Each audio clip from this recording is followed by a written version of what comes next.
Hello दोस्तों, मैं कमल कुमार आपके अपने यूट्यूब चैनल कृष्णा क्लासेस पे हार्दिक स्वागत करता हूं।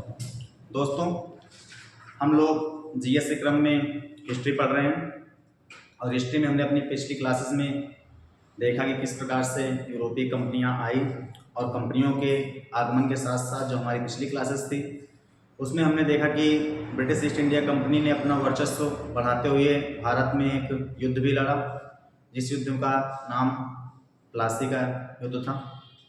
तो प्लासी के युद्ध के बाद जो ब्रिटिश ईस्ट इंडिया कंपनी अपनी वास्तविक सत्ता जमाने का प्रयास कर रही थी, वह जमाने का पूरा मौका जो उसको मिला वह आपको बक्सर के युद्ध के परिणाम स्वरूप मिला। तो आज की क्लास में हम लोग देखते हैं बक्सर का युद्ध। ठीक दोस्तों, तो आज की जो हमारी क्लासेस होगी वो हमारा प्रारंभ होगा बक्सर का युद्ध। बक्सर का युद्ध, अगर समय की चर्चा करते हैं दोस्तों तो यह समय आपका होता है 22 अक्टूबर 1764 ईस्वी।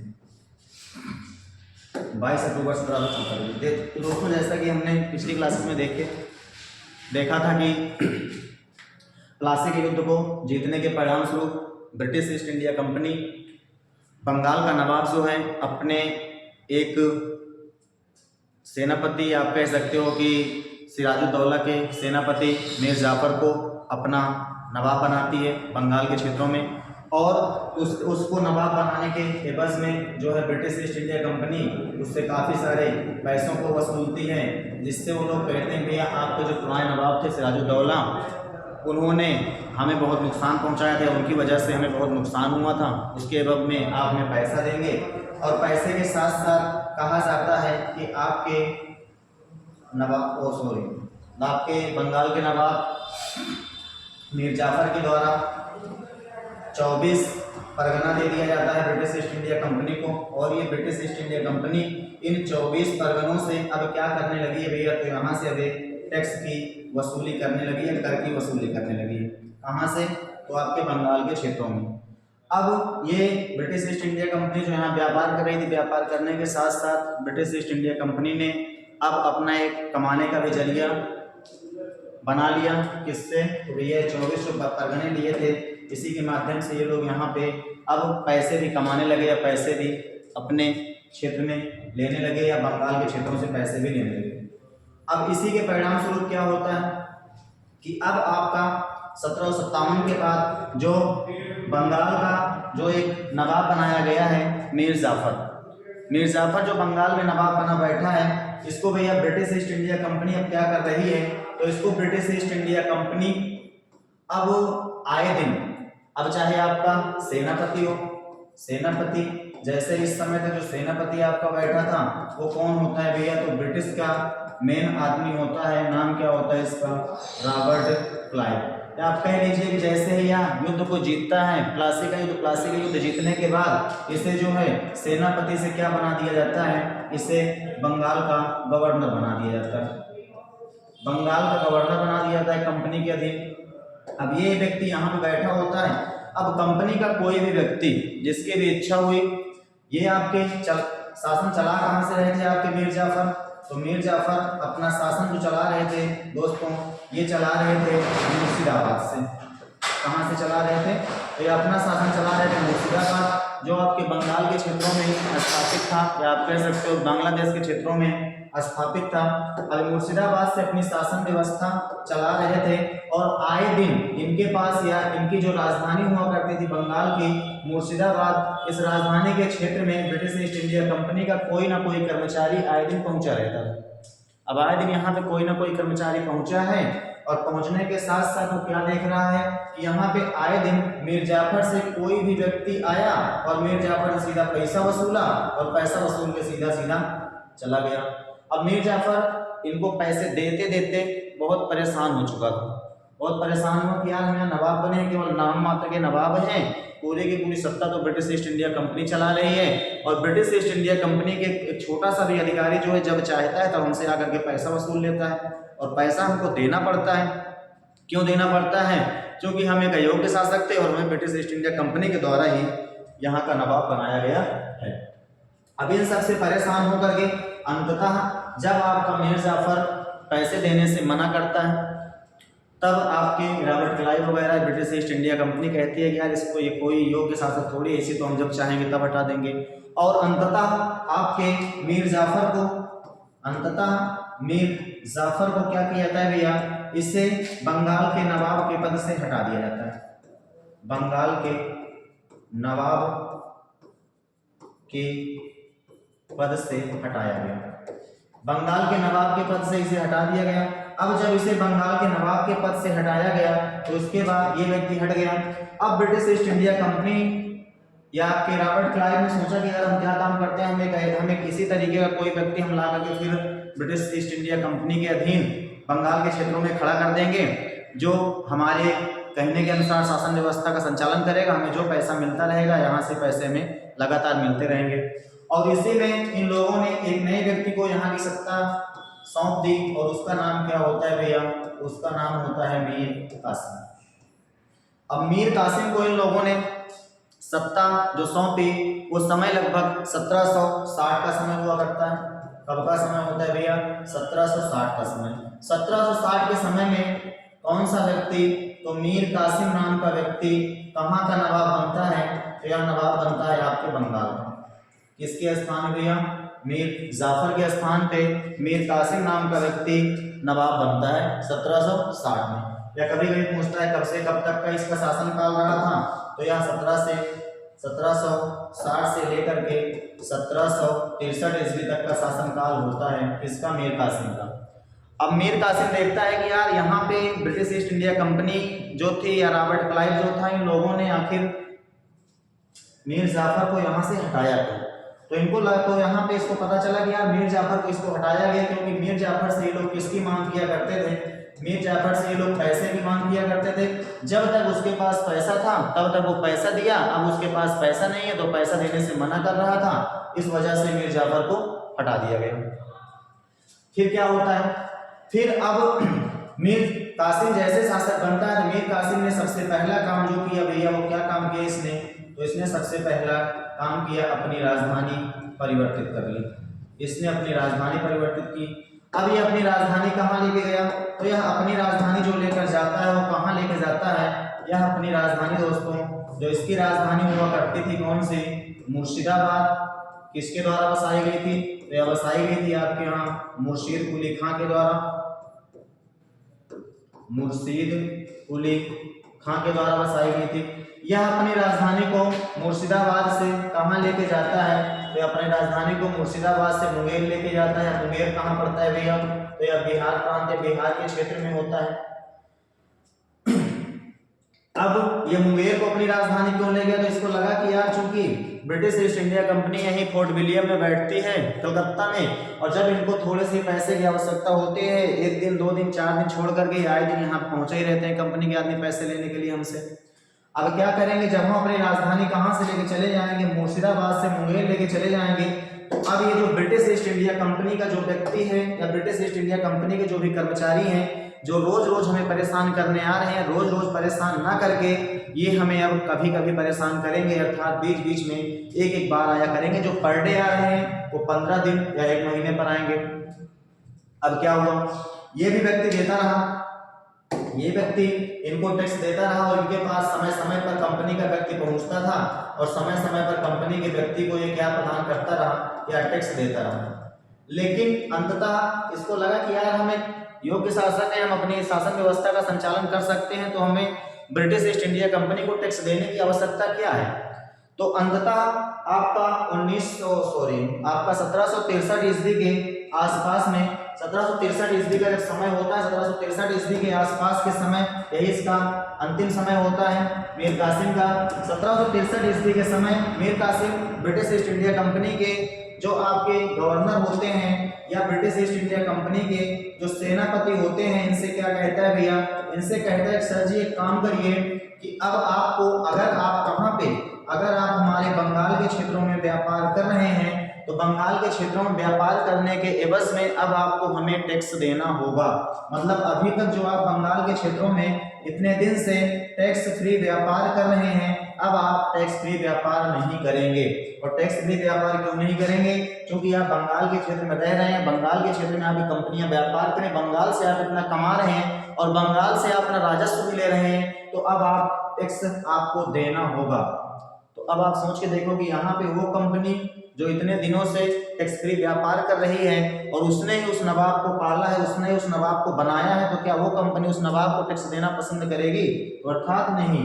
तो इस कंपनी ने कहा कि भैया तुम क्या हो, हमारा टैक्स तो फर्रुखसियर ने माफ कर दिया था और आप यार हमसे टैक्स लेने की बात कर रहे हो और हमने आपको ही बनाया है नवाब। चलो ठीक है, अगर ज्यादा करते हो तो हम आपको नवाबी सीट से हटा देंगे, इसकी क्या दिक्कत है। अब यहाँ पे क्या हुआ, फिर उसके बाद जो आपके मीर कासिम था, मीर कासिम ने कहा चलो ठीक है यार आप भी टैक्स ना दो। अब हम क्या करेंगे, हम एक नया काम करते हैं कि आप अगर टैक्स हमें नहीं दे रहे तो हम बंगाल के क्षेत्रों में, कहाँ के क्षेत्र में भैया, बंगाल के क्षेत्र में हम एक नया काम करते हैं और बंगाल के क्षेत्र में हमारे जो भारतीय हैं हम अपने भारतीयों का भी क्या कर देंगे, अपने भारतीयों का भी टैक्स फ्री कर देंगे।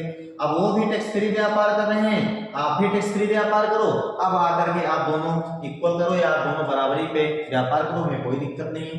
क्योंकि अभी तक क्या हुआ करता था भैया, तो अभी तक आपके फर्रुखसियर के शासनकाल के बाद से बंगाल के क्षेत्रों में ब्रिटिश ईस्ट इंडिया कंपनी तो कोई पैसा नहीं दिया करती थी, फ्री में व्यापार करती थी, परंतु जो आपके भारतीय व्यापारी हुआ करते थे इनको टैक्स देना होता था। अब क्या ये कंपनी टैक्स देगी? बिल्कुल नहीं देगी। अब इस कंपनी को लगा कि यार ये व्यक्ति हमसे टैक्स मांग रहा है। फिर अगले ही क्षण 1763 ईस्वी के अंत आते आते मीर कासिम के ऊपर अचानक से ब्रिटिश ईस्ट इंडिया कंपनी के ऊपर बहुत सारे आक्रमण होने लगे और ब्रिटिश ईस्ट इंडिया कंपनी के आक्रमणों को न सह पाने के कारण मीर कासिम क्या होता है भैया, ये मुर्शिदाबाद छोड़ करके भाग जाता है या अपनी राजधानी क्षेत्र मुंगेर छोड़ करके बंगाल छोड़ करके चला जाता है। अब जैसे ही सीट खाली होती है वैसे ही क्या करती है ब्रिटिश ईस्ट इंडिया कंपनी, पुनः अपने पुराने वाले को, नाम क्या था, मीर जाफर, पुनः मीर जाफर को ये क्या करती है भैया, मीर जाफर को ये पुनः नवाब बना देती है, मीर जाफर को पुनः नवाब बना देती है। अब ये मीर जाफर का भी अपना कोई स्टैंड नहीं होता है, ये व्यक्ति भी एक बार इसे बनाया गया फिर इसे हटाया गया फिर इसे बनाया गया, फिर भी यह व्यक्ति है दौड़ते हुए आ जाता है बंगाल का नवाब बनने के लिए। अब कहीं कहीं आपको इन्हीं सब कारणों की वजह से मीर जाफर को क्या कहा जाता है भैया, तो इन्हीं सब कारणों की वजह से आपको बुकों में मीर जाफर को रॉबर्ट क्लाइव का गधा भी कहा जाता है। ये क्वेश्चन आपके कई बार मॉडल एग्जाम में दिखाई दिए हैं कि मीर जाफर को रॉबर्ट क्लाइव का गधा क्यों कहा जाता है। तो मीर जाफर को रॉबर्ट क्लाइव का गधा इसलिए कहा जाता है कि जब जब मीर जाफर को रॉबर्ट क्लाइव ने या ब्रिटिश ईस्ट इंडिया कंपनी को लगा कि यार सही तरीके से शासन व्यवस्था नहीं चला रहा है, एक बार इसके ऊपर कुशासन का आरोप लगा करके इसे हटा दिया गया, टैक्स नहीं दिया, फिर से क्या हुआ, फिर से ये व्यक्ति, इसको जैसे ही प्रस्ताव मिला कि भैया आ जाइए मीर कासिम चला गया है, फिर से आप बंगाल का नवाब बन जाइए, व्यक्ति पुनः भागे हुए चला आता है और ये व्यक्ति पुनः नवाब बन गया। अब एक तरफ जो व्यक्ति भागा हुआ है आपका ब्रिटिश ईस्ट इंडिया कंपनी के डर से मीर कासिम, वो व्यक्ति क्या करता है व्यक्ति, तो वो व्यक्ति भैया सीधा सीधा पहुंचता है कहाँ पे, सीधा वो व्यक्ति भागता है सेंट्रल की ओर अर्थात दिल्ली की ओर और जाके मिलता है दिल्ली के शासक से। इस समय दिल्ली में जो आपके बैठे हैं वो कौन बैठे हैं, वो आपके बैठे हुए हैं मुगल शासक, और मुगल शासक में भी कौन बैठे हैं भैया, तो मुगल शासक में बैठे हैं शाह आलम द्वितीय।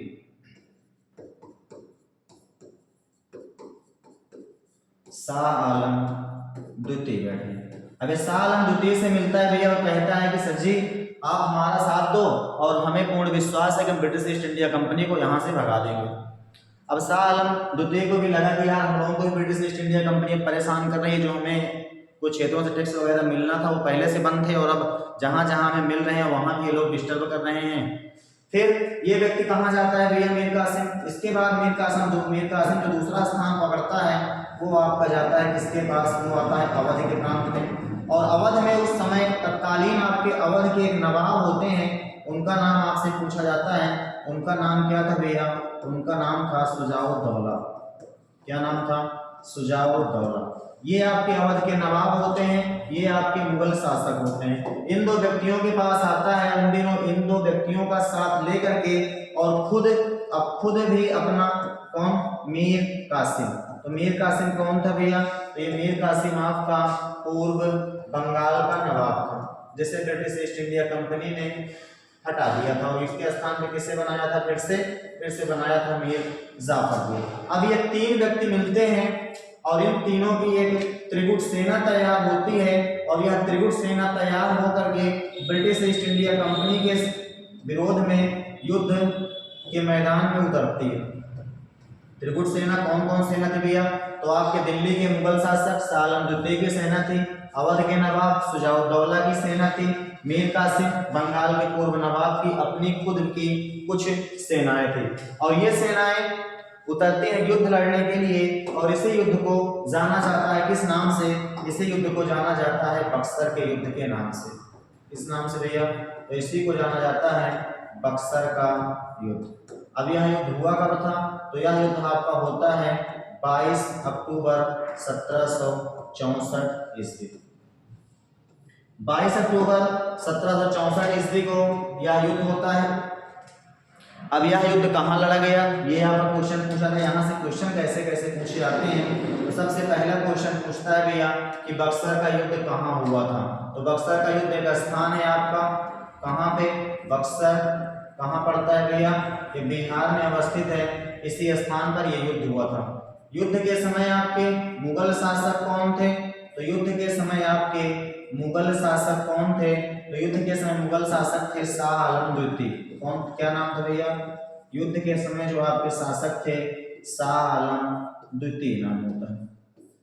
ठीक, इसके बाद फिर क्या क्वेश्चन पूछता है, इसके बाद फिर क्वेश्चन पूछता है कि युद्ध में कौन कौन युद्ध लड़ रहा था।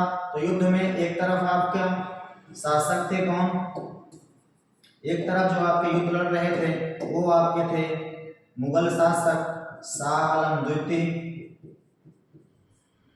शाह आलम द्वितीय, और कौन था, और आपके थे शुजाउद्दौला,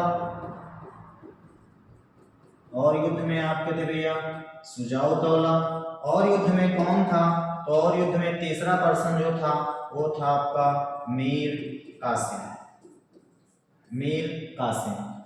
अब एक तरफ इनकी त्रिगुट सेनाएं हैं। अब इनमें भी जो आपके पद होता है ये कौन था भैया, तो ये आपके वर्तमान के मुगल शासक होते हैं। ये आपका कौन था भैया, तो ये आपका अवध का नवाब होता है। ये आपके कौन होते हैं, तो ये आपके पूर्व नवाब होते हैं। कहाँ के होते हैं, बंगाल के नवाब। हाँ, एक क्वेश्चन ये भी पूछता है कि जिस समय बक्सर का युद्ध हो रहा था उस समय आपका बंगाल का नवाब कौन था, तो उस समय भैया बंगाल का नवाब आपका जो बैठा था उसका नाम क्या था, तो उसका नाम होता है मीर जाफर। क्या नाम होता है, मीर जाफर होता है। ठीक, ये क्वेश्चन आपसे पूछे जाते हैं। इसके बाद एक तरफ आपके ये थे और एक तरफ आपकी जो युद्ध लड़ रहे थे वो कौन लड़ रहे थे युद्ध भैया, वो युद्ध लड़ रहे थे आपके ब्रिटिश ईस्ट इंडिया कंपनी। एक तरफ आपके यहाँ BEIC या ब्रिटिश ईस्ट इंडिया कंपनी युद्ध लड़ रही है, ब्रिटिश ईस्ट इंडिया कंपनी। और ब्रिटिश ईस्ट इंडिया कंपनी की तरफ से जो युद्ध लड़ रहा है सेनापति, इसका नाम क्या होता है, इसका नाम होता है भैया हेक्टर मुनरो। क्या नाम था, हेक्टर मुनरो। ये क्वेश्चन आपके यहाँ कई बार वनडे एग्जाम में दिखाई दिए हैं कि प्लासी का युद्ध जिस समय हुआ था उस समय सेनापति कौन था, तो उस समय सेनापति था रॉबर्ट क्लाइव। जिस समय बक्सर का युद्ध हुआ उस समय सेनापति कौन था, तो उस समय सेनापति था हेक्टर मुनरो। और जिस समय भैया सेनापति था ये हेक्टर मुनरो, इस युद्ध में जिस युद्ध में लड़ रहा था इस समय आपके बंगाल के क्षेत्रों का या बंगाल का जो गवर्नर था, बंगाल का गवर्नर, और बंगाल गवर्नर इसमें बन कौन चुका था, तो इसमें बना था भैया एक शासक आपका था वेंसिटार्ड। कब से कब तक, 1760 से लगा करके 1765 के बीच का यह शासनकाल होता है। इसका रीजन कि इस समय आपके जो बंगाल का गवर्नर था रॉबर्ट क्लाइव, वह किसी कारणवश बुला लिया जाता है आपका ब्रिटेन, और वह इस बीच में यहाँ पे नहीं रहता है। 1765 में पुनः वह भारत वापस आता है। तो यहाँ पे आपको क्या बताया भैया, बक्सर का युद्ध हुआ कब था, 22 अक्टूबर 1764 को। कहाँ पे, बक्सर, बिहार में। मुगल शासक कौन थे उस समय, तो शाह आलम द्वितीय थे, और शाह आलम द्वितीय, शुजाउद्दौला, मीर कासिम, इन तीनों की सेनाएं मिलकर के युद्ध में किसके समक्ष उतरी थी, ब्रिटिश ईस्ट इंडिया कंपनी के समक्ष। और सेनापति कौन था ब्रिटिश ईस्ट इंडिया कंपनी का, जो नेतृत्व कर रहा था, उसमें नाम होता है उसका हेक्टर मुनरो। ठीक दोस्तों, चले आगे। अब क्या होता है, जैसे आपका प्लासी का युद्ध आप और हम कहते हैं भैया वह युद्ध जो लड़ा गया था, वह युद्ध में एक चालबाजी हुई थी कि जिसमें आपके रॉबर्ट क्लाइव के द्वारा सिराजुद्दौला के सेनापतियों को खरीद लिया गया था, उनको अपने साथ मिला लिया गया था। लेकिन इस युद्ध में ऐसी कोई घटना नहीं हुई, फिर भी यह युद्ध आपकी ब्रिटिश ईस्ट इंडिया कंपनी ने जीता। अब वह क्यों जीता, तो आप कह सकते हो कि इस युद्ध में भी आप कुछ सैनिकों को सेनापति हेक्टर मुनरो के द्वारा मिला लिया जाता है। और अंततः घटना क्या होती है भैया, तो सबसे पहले इस युद्ध के मैदान से आपके बंगाल के जो पूर्व नवाब थे, नाम क्या होता है, पूर्व नवाब मीर कासिम, युद्ध का मैदान छोड़कर भाग जाता है। क्योंकि मीर कासिम को लगने लगता है कि यार हम युद्ध के मैदान में मारे जाएंगे, और यह युद्ध का मैदान छोड़कर भाग गया। अब युद्ध का मैदान छोड़कर भाग गया, भागने के बाद क्या होता है भैया, ये व्यक्ति भागकर कहाँ जाता है, तो ये व्यक्ति भागता है सीधा केंद्र की ओर, और यह दिल्ली भाग जाता है। और अंततः यह व्यक्ति छुप छुप कर रहता है बाद में, और इसकी मृत्यु कब होती है, तो इसकी मृत्यु 1777 ईस्वी में दिल्ली के क्षेत्रों में ही हो जाती है। सबसे पहले युद्ध के मैदान से भागा कौन, तो भागे आपके मीर कासिम। इसके बाद आपके दो व्यक्ति बचते हैं युद्ध के मैदान में, नाम क्या होता है उनका, तो एक का नाम आपको बताए थे शाह आलम द्वितीय, और एक का नाम कौन होता है भैया, एक का नाम होता है शुजाउद्दौला। अब इनको लगा कि यार एक व्यक्ति हमारा युद्ध के मैदान छोड़कर भाग गया है, अब हम दो व्यक्ति हैं, तो हम दो व्यक्ति को, या तो हमारा तो बहुत बड़ा मैटर भी नहीं था, हम तो उसके बुलाने पे युद्ध में आए थे, और जो हमारा मेन व्यक्ति था वही हमारा युद्ध का मैदान छोड़कर भाग गया। तो अब हम एक काम करते हैं, हम अब ब्रिटिश ईस्ट इंडिया कंपनी के समक्ष क्या कर लेते हैं भैया, ब्रिटिश ईस्ट इंडिया कंपनी के समक्ष एक संधि कर लेते हैं। और यह संधि का प्रस्ताव किसके समक्ष रखा गया, यह संधि का प्रस्ताव रखा गया हेक्टर मुनरो के समक्ष। और हेक्टर मुनरो ने कहा कि भैया ठीक है, हमें संधि मंजूर है, लेकिन संधि हम नहीं करेंगे। अब संधि हम नहीं करेंगे, संधि करेगा कौन, तो इन्होंने कहा कि भैया हमारे जो मेन गवर्नर है, अर्थात क्या नाम है, तो मेन गवर्नर जो हमारे हैं वो है रॉबर्ट क्लाइव। और चूंकि रॉबर्ट क्लाइव अभी इस समय कहाँ पे नहीं है, तो रॉबर्ट क्लाइव अभी इस समय भारत में नहीं है। रॉबर्ट क्लाइव भारत में नहीं है, तो भारत में बैठा कौन है भैया इस समय, तो भारत में इस समय बैठा है आपका बेंसिटार्ड। कब से कब तक का शासनकाल, तो पीछे आपको बताएं भैया, इसका शासनकाल 1760 से 1765 ईस्वी का। तो इन्होंने कहा भैया ठीक है, हम आपके साथ संधि करेंगे, लेकिन हम संधि कब करेंगे, जब रॉबर्ट क्लाइव पुनः भारत में आएंगे। और स्पेशली इलाहाबाद की संधि के लिए रॉबर्ट क्लाइव को पुनः भारत में बुलाया जाता है, और इसके लिए इन सब के बीच एक संधि होती है, किसके बीच, तो रॉबर्ट क्लाइव के बीच रॉबर्ट क्लाइव के बीच शाह आलम द्वितीय और आपके शुजाउद्दौला के बीच। इस संधि को इलाहाबाद की संधि के नाम से जाना जाता है। अगला जो हमारा टॉपिक है वो क्या है भैया, तो इसमें अगली जो आपकी संधि होती है वो कौन सी संधि होती है, वह होती है इलाहाबाद की संधि। इलाहाबाद की संधि कब होती है, तो इलाहाबाद की संधि जस्ट अगले साल होती है। नाम क्या होता है, इलाहाबाद की संधि 1765 में। अब यह इलाहाबाद की संधि आपकी जो हुई थी दोस्तों, यह आपकी दो चरणों में हुई थी। कितने चरणों में हुई थी इलाहाबाद की संधि, तो इलाहाबाद की संधि आपकी दो चरणों में हुई थी। अब ये दो चरण कौन कौन से थे, तो यह आपका सबसे पहला चरण था, जिसे हम लोग प्रथम चरण के नाम से जानते हैं, और ये आपकी दूसरा चरण था, जिसे हम लोग द्वितीय चरण के नाम से जानते हैं। पहला आपका प्रथम चरण, दूसरा आपका द्वितीय चरण। अब जो ये आपका पहला चरण शुरू हुआ था इलाहाबाद की संधि का, यह कब शुरू हुआ, तो यह दोस्तों आपका शुरू था, यह हुआ कब था, तो यह था आपका 12 अगस्त 1765 ईस्वी में। पहला किस दिन हुआ था, 12 अगस्त 1765 ईस्वी में। दूसरा कब हुआ था, दूसरा आपका हुआ था 16 अगस्त 1765 ईस्वी में। अब इस संधि में या संधि किसके किसके बीच की जा रही है भैया? तो इस संधि में आपके 3 व्यक्ति शामिल हैं इलाहाबाद की संधि में। इस संधि में जो आपकी 12 अगस्त को हुई थी, इस संधि में आपका शामिल कौन था? तो इस संधि में आपके शामिल थे शाह आलम द्वितीय। कौन शामिल था दोस्तों?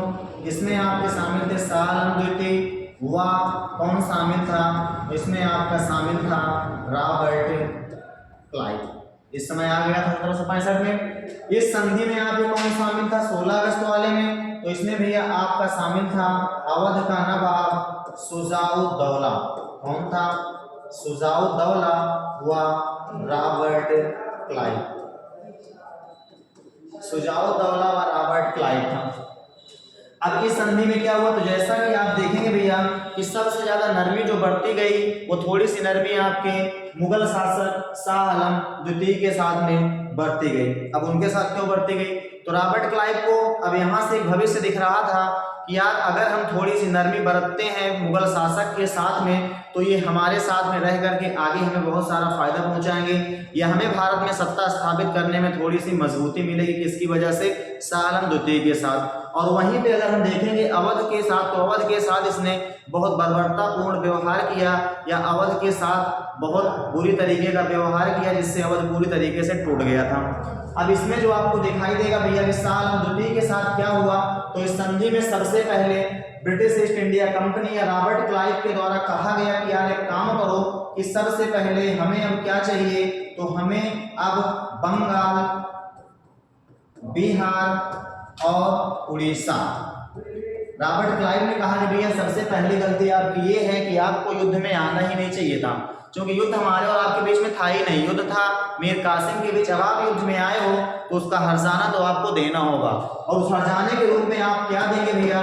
उस हर्जाने के रूप में अब आप हमें बंगाल, बिहार, उड़ीसा की क्या दे देंगे भैया? बंगाल, बिहार, उड़ीसा की दीवानी आप हमें सौंप देंगे। मतलब अब बंगाल, बिहार, उड़ीसा से जो भी टैक्स मिलेगा वह टैक्स किसका होगा? तो वह टैक्स अब ब्रिटिश ईस्ट इंडिया कंपनी का होगा। किसका होगा? ब्रिटिश ईस्ट इंडिया कंपनी का होगा। एक प्रस्ताव ये रखा इन्होंने, और इसके बाद इन्होंने क्या कहा? इन्होंने कहा कि हम आपके साथ में थोड़ा सा काम करेंगे भैया। वो हम क्या काम करेंगे कि आपको अब आने वाले समय में, मतलब अब भविष्य में, अब आपके क्या करेंगे, जब ये क्षेत्र आपके नहीं रहेंगे, इन क्षेत्रों से आपको कोई भी टैक्स नहीं मिलेगा, तो आपका कैसे कमाएंगे, कैसे खाएंगे? तो उसके लिए हम आपको क्या देंगे? उसके लिए हम आपको 26 लाख रुपए क्या देंगे भैया? 26 लाख रुपए अब हम आपको पेंशन स्वरूप प्रदान करेंगे। पहली शर्त ये रखी गई भैया 26 लाख रुपए आपको हम पेंशन स्वरूप प्रदान करेंगे। इसके बाद क्या करेंगे? इसके बाद 2 किला, कौन सा किला? एक किला कड़ा का, कड़ा या कड़ाधाम मानिकपुर जिसे हम लोग जानते हैं भैया, और एक किला आपका कौन सा था? एक किला था इलाहाबाद। इन्होंने कहा कि यार जो कड़ा का किला है और इलाहाबाद का किला है, जो अभी वर्तमान में किसके अधीन है? जो अभी वर्तमान में आपके ब्रिटिश वर्तमान में आपके अवध के नवाब शुजाउद्दौला के अधीन है।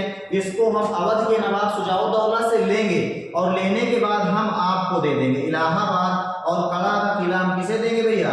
तो यह कहा इन्होंने कि हम इसे आपके दिल्ली के शासक को देंगे। इन्होंने शासक को दिया, या शासक को देंगे हम, ये शर्त रखी।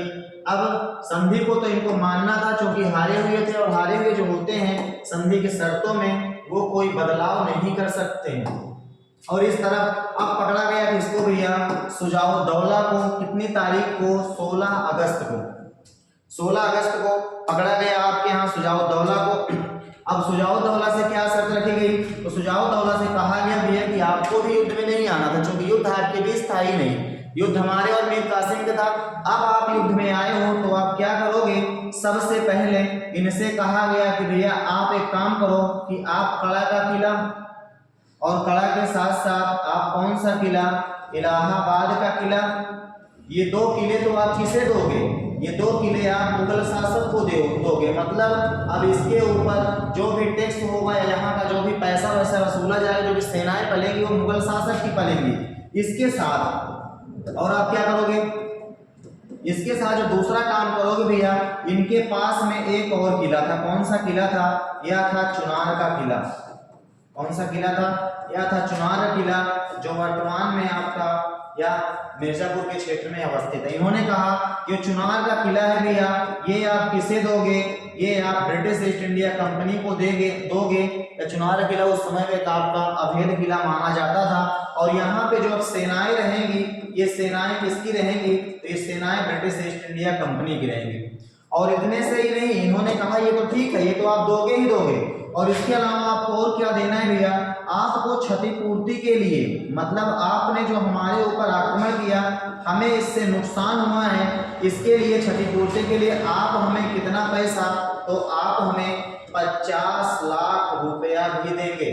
तो बुरी तरीके से इसने फंसा कौन? सुजाउद्दौला या अवध के नवाब सुजाउद्दौला के साथ में बहुत बर्बरतापूर्ण व्यवहार किया गया कि इनसे कड़ा धाम, पानीपुर का किला, इलाहाबाद का किला लेके किसे दे दिया गया? शाह आलम द्वितीय को दे दिया गया। और जो चुनार का किला था, यह लेकर के कौन बैठ गया भैया? British East India Company. अब British East India Company Awadh के क्षेत्रों में भी अपनी घुसपैठ बना चुकी थी, और क्षतिपूर्ति के रूप में इन्हें कितना पैसा देना पड़ा? क्षतिपूर्ति के रूप में इन्हें 50 लाख रुपया देना पड़ा था। किसको?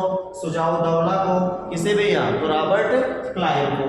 और यहाँ पे जो आपके दिल्ली के शासक थे या शाह आलम द्वितीय थे, इन्हें क्या करना पड़ा था? तो इन्हें आपके यहाँ शाह आलम द्वितीय को, रॉबर्ट क्लाइव को भैया बंगाल, बिहार, उड़ीसा की दीवानी देनी पड़ी थी कि यहाँ पे जो भी पैसा कलेक्ट होगा, ये पैसा ब्रिटिश ईस्ट इंडिया कंपनी लेगी। और इसके साथ इनको कहा गया कि आपको जब यहाँ से पैसे नहीं मिलेंगे, तो आपको जीवन यापन करने के लिए 26 लाख रुपए पेंशन स्वरूप ब्रिटिश ईस्ट इंडिया कंपनी के द्वारा आपको दिया जाएगा। और इसके साथ आपको कमाने खाने के लिए भी क्या किया जाएगा? आपके रहने की व्यवस्था, कड़ा धाम या कड़ा का किला, और आपको इलाहाबाद का किला जो किससे मिलेगा? जो हमें मिलेगा सुजाउद्दौला से, वह हम आपको देंगे। और इसी के परिणाम स्वरूप आपकी इलाहाबाद की संधि इन्हीं संधियों के तहत या इन्हीं शर्तों के तहत आपके यहाँ समाप्त हुई। अब देखिए भैया, इलाहाबाद की संधि तो आपकी हो गई। इलाहाबाद की संधि होने के बाद अब क्या देखा जाता है कि अब इलाहाबाद की संधि के बाद अब आपके अवध के क्षेत्रों में भी चुनार किले पे आके बैठ गई ब्रिटिश ईस्ट इंडिया कंपनी, और अवध के नवाब को बुरी तरीके से हार झेलनी पड़ी। अवध के नवाब के साथ साथ आपके दिल्ली के शासक को भी हार झेलनी पड़ी। अब क्या देखा गया कि इसके बाद आपका अब बंगाल के क्षेत्र में जो उभर रहा था, वो कौन उभर रहा था? वो आपका रॉबर्ट क्लाइव उभर रहा था। और रॉबर्ट क्लाइव ने क्या किया? तो रॉबर्ट क्लाइव ने बंगाल के क्षेत्रों में एक व्यवस्था लागू की, जो व्यवस्था आपकी कौन सी थी? तो इसी व्यवस्था को कहा जाता है द्वैध शासन व्यवस्था। क्या नाम दिया गया भैया? इसी व्यवस्था को द्वैध शासन व्यवस्था कहा गया। अब द्वैध शासन व्यवस्था का जनक अगर किसी व्यक्ति को माना जाता है, तो द्वैध शासन व्यवस्था का जनक जो होता है वह लियो कार्टियस होता है। जनक कौन था भैया? तो इसका जनक था लियो कार्टियस। क्या नाम होता है? लियो कार्टियस होता है। लेकिन अगर यहीं पे आपसे क्वेश्चन पूछता है भैया कि भारत में द्वैध शासन व्यवस्था का जनक, भारत में द्वैध शासन व्यवस्था का जनक, तो भारत में द्वैध शासन व्यवस्था को सर्वप्रथम किसके द्वारा लागू किया जाता है? तो भारत में द्वैध शासन व्यवस्था को सर्वप्रथम रॉबर्ट क्लाइव के द्वारा लागू किया जाता है। कब लागू किया जाता है? तो यह लागू करता है 1765 इलाहाबाद की संधि के बाद। फिर एक क्वेश्चन आपसे यहाँ से पूछता है भैया कि भारत में द्वैध शासन व्यवस्था को समाप्त किसके द्वारा किया गया? तो भारत में द्वैध शासन व्यवस्था को जो समाप्त किया गया था, वह आपका शासक होता है वॉरेन हेस्टिंग्स। क्या नाम था भैया? तो यहाँ पे आप एक क्वेश्चन और लिख सकते हो कि भारत में द्वैध शासन व्यवस्था, भारत में द्वैध शासन व्यवस्था को समाप्त किसने किया है? समाप्त किया किसने किया था भैया? उसने समाप्त किया था आपके वॉरेन हेस्टिंग्स ने। किसने भैया? वार एंड हेस्टिंग्स ने समाप्त किया था। कब समाप्त किया था? तो यह समाप्त किया था आपके यहाँ 1772 ईस्वी में। और भारत में सर्वप्रथम द्वैध शासन व्यवस्था अगर कहीं पे लागू हुई थी तो वह थी भैया आपके यहाँ कहाँ पे? तो वह थी आपके यहाँ बंगाल के क्षेत्रों में। अब द्वैध शासन व्यवस्था क्या है, थोड़ा सा हम इसके बारे में जान लेते हैं। तो यहाँ पे अगला जो आप टॉपिक होगा वो कौन सा होगा भैया? वह है द्वैध शासन व्यवस्था।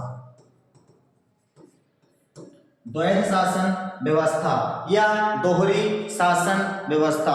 अब दोहरी शासन व्यवस्था क्या है? तो इसको समझने के पहले भी हमें दो चीजों को समझना होता है। जैसे आपके रॉबर्ट क्लाइव द्वारा दो व्यवस्थाएं लागू की गई। एक व्यवस्था कौन सी थी? तो एक व्यवस्था थी आपके यहाँ दीवानी व्यवस्था, और इसी के अंतर्गत जो दूसरी व्यवस्था आपके यहाँ होती है वह कौन सी व्यवस्था होती है? वह होती है निजामत व्यवस्था। और ये व्यवस्था लागू कहाँ की जा रही है? दोनों व्यवस्थाएं, ये दोनों व्यवस्थाएं लागू की जा रही हैं बंगाल में। अब यहाँ पे देखिएगा दोस्तों, अब यहाँ पे जो आपके यहाँ दीवानी हुआ करती थी, दीवानी का मतलब था कि जो आपका राजस्व आएगा, मतलब जो आपके पैसे की कमाई का साधन होगा, जो आपके यहाँ टैक्स आएगा, जो आपके यहाँ राजस्व आएगा, वो या उस पर किसका अधिकार होगा? तो उस पर अधिकार होगा ब्रिटिश ईस्ट इंडिया कंपनी का। और यहाँ पे क्या कहा गया भैया? निजामत में कहा गया, निजामत उसे कहा गया जो आपके यहाँ प्रशासनिक व्यवस्था है।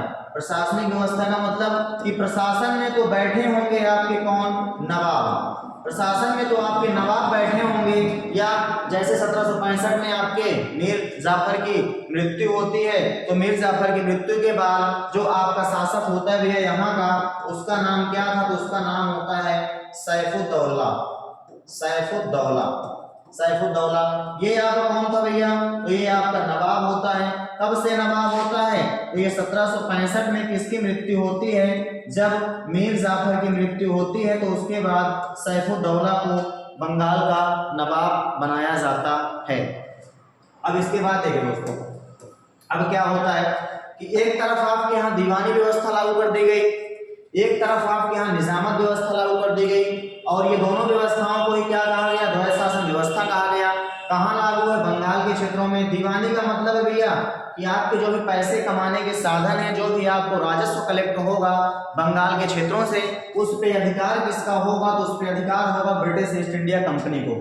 लेकिन जो आपके यहाँ प्रशासनिक कार्य होंगे, मतलब जो आपके यहाँ अगर किसी चीज का निर्माण करना है, किसी चीज का विकास करना है, तो वह कार्य किसके अंतर्गत होंगे? तो वह कार्य होंगे आपके नवाब के अंतर्गत, शासक के अंतर्गत। अब पैसा कमा कौन रहा है? पैसा ले कौन रहा है? जनता से। तो जनता से पैसा ले रहा है आपका ब्रिटिश ईस्ट इंडिया कंपनी, जनता से पैसा ले रही है ब्रिटिश ईस्ट इंडिया कंपनी। लेकिन जनता के प्रशासनिक व्यवस्था में बैठा कौन है? नवाब। तो जनता जो विकासात्मक कार्य जब नहीं होंगे, तो जनता जाके हिसाब मांगेगी किसके पास में? तो वह जाके हिसाब मांगेगी आपके नवाब के पास कि भैया हम पैसा दे रहे हैं, उसके लिए हमें चाहिए विकासात्मक कार्य। विकासात्मक कार्य आप कर नहीं रहे। अब विकासात्मक कार्य क्यों नहीं रहे हैं? क्योंकि इनके पास पैसा ही नहीं आ रहा है। पैसा किसके पास आ रहा है? तो पैसा रहा था भैया आपके राजस्व किसके पास? तो ब्रिटिश ईस्ट इंडिया कंपनी के पास। अब इस तरीके से देखा जाता है कि जनता ही परेशान हुई। यही है आपके यहाँ दोहरी व्यवस्था कि जो थोड़ा बहुत ही पैसा इनको मिलता था वो भी इनके पास से होकर के अंततः इनके पास ही पहुंचता था। या आप कह सकते हो बंगाल के क्षेत्रों में या द्वैध शासन व्यवस्था जिस क्षेत्रों में लागू होते थे उन क्षेत्रों में दोहरा शासन चलता था। मतलब एक तो वहां पे नवाब होगा, या एक शासक होंगे, या एक सुल्तान होंगे, और उसके बाद जो मेन सत्ता में बैठे होंगे वो आपके कौन बैठे थे? तो आपके केंद्र में बैठे थे ब्रिटिश ईस्ट इंडिया कंपनी। और बक्सर के युद्ध जीतने के बाद आप देखें कि भैया आपके बंगाल के क्षेत्रों में या बंगाल के क्षेत्रों के साथ साथ पूरे भारत के क्षेत्रों पर अब ब्रिटिश ईस्ट इंडिया कंपनी का वर्चस्व बढ़ने लगेगा। और यही जीत ब्रिटिश ईस्ट इंडिया कंपनी की एक वास्तविक जीत बनेगी, जिसके बाद British East India company Bharat के क्षेत्रों में अब व्यापार नहीं बल्कि प्रशासन दृष्टिकोण से भी मजबूत होगी और प्रशासन करने का प्रयास करेगी। या अब इसी के साथ धीरे धीरे आपके भारत के छोटे छोटे राजाओं को ये पराजित करते जाएंगे और आपके भारत में इनकी सत्ता स्थापित होती हुई चली जाएगी। तो ये था दोस्तों आज की क्लास, आपके बक्सर के युद्ध की क्लास। और एक बार हम लोग थोड़ा सा फास्ट रिवीजन लेते हैं। इसके क्रम में जितना भी तक हम लोगों ने पढ़ा, तो हम लोग पढ़े क्या थे भैया सबसे पहले कि सबसे पहले आपके यहाँ प्लासी के युद्ध समाप्त हुए। प्लासी के युद्ध समाप्त होने के बाद ब्रिटिश ईस्ट इंडिया कंपनी ने बंगाल का नवाब किसे चुना, तो ब्रिटिश ईस्ट इंडिया कंपनी ने बंगाल का नवाब चुना था मीर जाफर को। कुछ दिन उससे पैसे मिलते रहे, जब तक पैसे मिलते रहे तब तक व्यवस्थाएं ठीक थी। बाद में जब ब्रिटिश ईस्ट इंडिया कंपनी को पैसे देने से आपके मीर जाफर ने मना किया, तब ब्रिटिश ईस्ट इंडिया कंपनी ने उसे पद से हटा करके एक नए व्यक्ति मीर कासिम को शासक बनाया। कब बनाया था? 1760 से 1763 ईस्वी के बीच में आपका मीर कासिम शासक बनता है, ये आपको लिखे हैं। अब इसके बाद क्या होता है भैया, ये व्यक्ति थोड़ा सा होशियार था या ये व्यक्ति एक अच्छा प्रशासक बनने के योग्य था। इस व्यक्ति को लगा कि यार मीर जाफर को हटा के हमें क्यों बनाया जा रहा है, तो एक रीजन है कि मीर जाफर इनको टैक्स नहीं दे रहा है और ये हमसे टैक्स लेना चाहते हैं, इसलिए ये उसको हटा रहे हैं। तो इसने सबसे पहला काम क्या किया, इसने सबसे पहला काम किया कि अपनी राजधानी को ये परिवर्तित कर लिया और अपनी राजधानी मुर्शिदाबाद से लेके चला गया मुंगेर, जो बिहार में था। क्यों ले गया, तो इसको लगा कि यार यहाँ से अब हम अगर थोड़ा सा दूर चले जाएंगे तब ब्रिटिश ईस्ट इंडिया कंपनी के जो भी अधिकारी हैं वो अब निरंतर यहाँ पे आकर के हमसे जो रोज आ रहे हैं पैसा मांगने, रोज पैसा मांगने ये लोग नहीं आएंगे, अर्थात बीच बीच में कभी कभी आएंगे तो उतनी समस्याएं हमें नहीं होंगी। और इसने एक और क्या काम किया भैया, इसने कहा कि यार एक काम करो कि अब तक जो हमारे पुराने शासक थे उन्होंने आपका टैक्स फ्री किया था, लेकिन अब आपको अगर भारत में रहना है, बंगाल के क्षेत्र में रहना है, बंगाल के क्षेत्र में आपको व्यापार करना है, तो आपको उसके लिए क्या करना होगा, आपको उसके लिए अब टैक्स फ्री देने होंगे। अब टैक्स जो एक बार फ्री में व्यापार कर रहे हैं वो क्या टैक्स देने के लिए मानेंगे, तो नहीं माने। तो इसने क्या काम किया भाई, इसने कहा चलो ठीक है आप ना मानो, हम अपने भारतीयों का भी टैक्स क्या कर देते हैं, फ्री कर देते हैं, और इसने भारतीयों का भी टैक्स फ्री कर दिया। अब इससे रुष्ट होकर के ब्रिटिश ईस्ट इंडिया कंपनी ने इसके ऊपर कुछ आक्रमण किए और आक्रमण करने के परिणाम स्वरूप क्या होता है भैया कि मीर जाफर को ये लोग पुनः नवाब बना देते हैं और मीर कासिम यहाँ से भाग जाता है। मीर कासिम भाग कर गया कहाँ, तो मीर कासिम भाग कर जाता है दिल्ली में, किसके पास, शाह आलम द्वितीय के पास। शाह आलम द्वितीय को तैयार करता है युद्ध के लिए और फिर जाता है किसके पास, अवध में नवाब शुजाउद्दौला के पास जाता है, शुजाउद्दौला को तैयार करता है और अंततः ये खुद युद्ध के मैदान में उतर जाता है। और इन तीनों लोगों की सेनाएं कहाँ पे उतरती हैं, बक्सर के युद्ध में उतरती हैं। दिन कब होता है, तो 22 अक्टूबर 1764 ईस्वी, और युद्ध का नेतृत्व जो आप कर रहा होता है वो आपके शाह आलम द्वितीय, शुजाउद्दौला और मीर कासिम, तीनों लोग त्रिगुट सेना एक तरफ थी, एक तरफ आपकी ब्रिटिश ईस्ट इंडिया कंपनी की सेना या हेक्टर मुनरो सेनापति के अगुवाई में इनकी सेनाएं आपकी युद्ध के मैदान में उतरती हैं। और युद्ध में क्या होता है भैया कि आपका जो मीर कासिम होता है युद्ध का मैदान छोड़कर भाग गया, और युद्ध का मैदान छोड़कर भाग गया और दिल्ली में जाकर के छुप कर रहने लगा। वहां भी 1777 ईस्वी आते आते उसकी मृत्यु हो जाती है। फिर क्या होता है, फिर अब शाह आलम द्वितीय और शुजाउद्दौला जब देखे कि युद्ध के मैदान से मीर कासिम भाग गया, तब इन लोगों ने क्या काम किया भैया, इन लोगों ने कहा कि अब हम एक काम करते हैं कि अब हम इनके साथ में संधि कर लें, चूंकि युद्ध में तो हमें हारना ही है, तो इससे अच्छा है हम संधि कर लेते हैं। तो हेक्टर मुनरो ने कहा भैया ठीक है संधि करेंगे, लेकिन कब करेंगे, तो हमारा जो अभी वर्तमान का गवर्नर है वो भी है नहीं, ये जब आ जाएंगे तो हम क्या कर लेंगे, संधि। और संधि कौन सी हुई, इलाहाबाद की संधि कितने चरणों में हुई, 2 चरणों में हुई। एक में 12 अगस्त को हुई, एक 16 अगस्त को हुई। 12 अगस्त वाली में शाह आलम द्वितीय के बीच हुई और दूसरी वाली में शुजाउद्दौला के बीच हुई। शाह आलम द्वितीय के बीच हुआ, शाह आलम द्वितीय को कहा गया कि भैया आपसे हमें क्या चाहिए, बंगाल, बिहार, उड़ीसा की दीवानी आप हमें सौंप दो, यहाँ से जो पैसा कलेक्ट होता है वो अब हम लेंगे। और क्या काम करेंगे भैया कि जब आपका ये आपका क्षेत्र जब हम ले रहे हैं तो अगर आपको यहाँ से टैक्स नहीं मिलेगा तो उसके एवरेज में आपको हम क्या देंगे, उसके एवरेज में हम 36 लाख रुपए आपको पेंशन देंगे। और क्या करेंगे, कड़ा या इलाहाबाद का किला हम जो अभी अवध के नवाब शुजाउद्दौला के पास है इसको लेके हम आपको सौंप देंगे, वहां पे अब आप अपना शासन कीजिएगा। और शुजाउद्दौला के साथ क्या हुआ भैया, कड़ा धाम आपका और इलाहाबाद का किला मुगल शासक को दे दिया गया इनसे लेकर के, और चुनाव के किले को खुद ब्रिटिश ईस्ट इंडिया कंपनी लेके बैठ गई और अपनी सेनाएं वहां पे लगा दी। और क्षतिपूर्ति के रूप में इससे कितना पैसा लिया गया, तो क्षतिपूर्ति के रूप में इससे 50 लाख रुपए लिए गए। ठीक दोस्तों, इसके बाद क्या होता है कि 1765 ईस्वी में ही रॉबर्ट क्लाइव आपके बंगाल के क्षेत्रों में कौन सी व्यवस्था, तो रॉबर्ट क्लाइव द्वैध शासन व्यवस्था को लाता है। कब? 1765 ईस्वी में। द्वैध शासन व्यवस्था का जनक किसे माना जाता है? लियोपार्डियस को माना जाता है। और अगर भारत की बात करेगा तो भारत में इसका जनक रॉबर्ट क्लाइव को माना जाता है। और भारत में द्वैध शासन व्यवस्था को समाप्त कौन किया था भैया? तो यह कौन किया था?